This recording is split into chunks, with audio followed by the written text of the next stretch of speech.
El mundo está en crisis y cada movimiento geopolítico de hoy puede definir el mañana.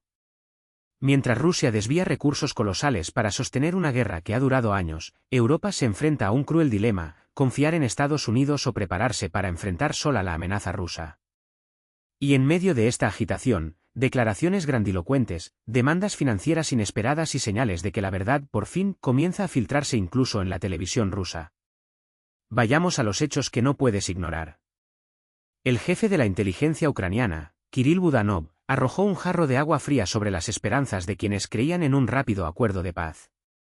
Después de sugerir hace días que era posible un alto el fuego en 2024, ahora admite: una paz duradera en 2025 es poco probable.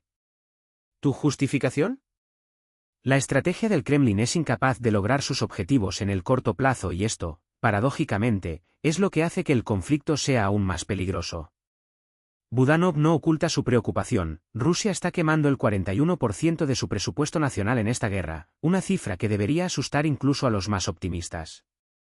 Después de todo, cuando un régimen apuesta todo en un solo juego, las consecuencias para el mundo pueden ser devastadoras.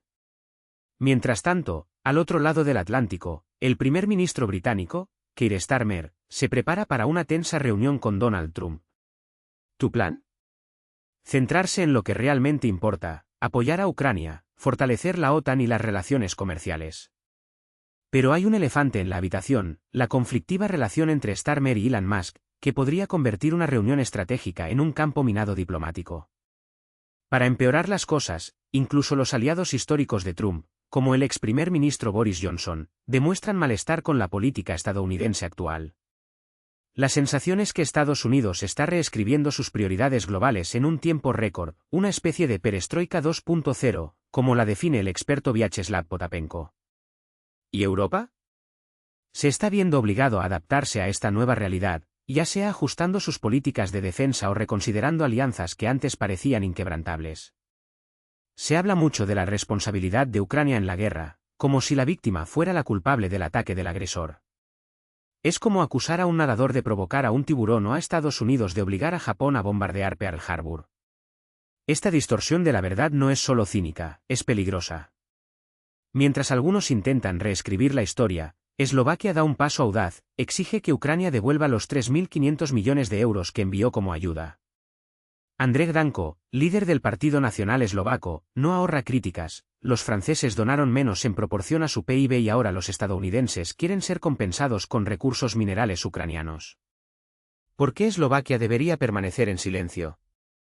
El argumento gana fuerza cuando se suma a las acusaciones de malversación de fondos, un tema que, seamos realistas, merece una investigación transparente. Pero la pregunta candente es: ¿la ayuda humanitaria se convierte en deuda cuando la guerra no termina? Y por si fuera poco, se advierte a Europa: prepárense para una guerra sin el paraguas estadounidense. Gabrielius Landsbergis, exministro de Asuntos Exteriores lituano, no tiene dudas: la imprevisibilidad de Washington obliga al continente a reforzar sus propias defensas. No sorprende que Starmer ya haya anunciado un aumento masivo del presupuesto militar británico: 2,5% del PIB para 2026 y 3% en 2030. Rusia es una amenaza directa, advierte. Y las señales están por todas partes: incluso una prueba de artillería en Eslovaquia, con un cañón Zuzana 2 destinado a Ucrania, acabó en una explosión que hirió a 2 técnicos. ¿Coincidencia? Improbable. En tiempos de guerra, incluso los accidentes resultan sospechosos. Pero las noticias no se tratan solo de geopolítica. Un caso de crueldad animal en Crimea conmocionó al mundo: un hombre arrojó a un gato de 10 años, Musia, desde lo alto del castillo Nido de Golondrina, un símbolo turístico. El animal, milagrosamente, sobrevivió. Después de un arriesgado rescate. El atacante fue arrestado, pero el episodio revela algo más profundo: en sociedades donde la violencia se vuelve algo común, incluso los inocentes pagan el precio. ¿Y tú, qué opinas? ¿Debería Ucrania devolver los recursos recibidos como ayuda? ¿Podrá Europa defenderse sin Estados Unidos? ¿O estamos al borde de un conflicto aún mayor? Su opinión importa y puede ayudar a darle forma al debate. No te quedes fuera. Comenta, comparte y sigue de cerca: el mundo no se detiene y los próximos pasos serán decisivos.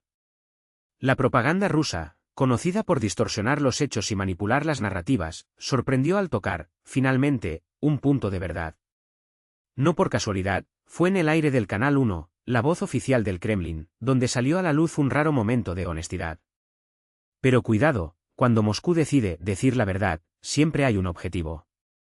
Esta vez, la víctima fue Kaja Kallas, jefa de la diplomacia europea, reducida a una figura desinformada, ajena a los supuestos bombardeos bárbaros de Belgorod, Donetsk y Gorlovka, ciudades que, según la versión rusa, son víctimas de ataques con armas occidentales. ¿El problema? La narrativa tropieza con un detalle inconveniente: las mismas personas que acusan a Occidente de ignorar el terrorismo contra civiles rusos son aquellas que, durante años, negaron, y aún niegan, sus propias operaciones militares en suelo ucraniano. Es el clásico doble pensamiento kremlinista: mientras se quejan de los ataques occidentales, guardan silencio sobre los asesinatos políticos orquestados por sus propios servicios secretos dentro de Rusia. Sí, esos mismos servicios que, según informes independientes, eliminaron a opositores, periodistas e incluso exespías en suelo europeo. La ironía es tan espesa que no necesitaría comentario, si no fuera trágico. Pero la obra no termina ahí. Mientras la maquinaria propagandística trabaja para desmoralizar a la UE, Putin, el líder que no quiso presentarse a las elecciones, reveló su truco más cínico: un gobierno ya formado antes de las elecciones. ¿Por qué molestar a los ministros con cambios innecesarios?, explicó, con la naturalidad de quien trata la democracia como un mero protocolo burocrático. La mitad del gabinete actual ha estado en el cargo menos de un año, es decir, fueron elegidos a dedo según un guión ya escrito. ¿Elecciones? Una formalidad. El poder real se construye detrás de escena, lejos de las encuestas, mientras la gente que mira aplaude la farsa. Y como si la geopolítica no fuera suficiente, el cosmos decidió entrar en la trama.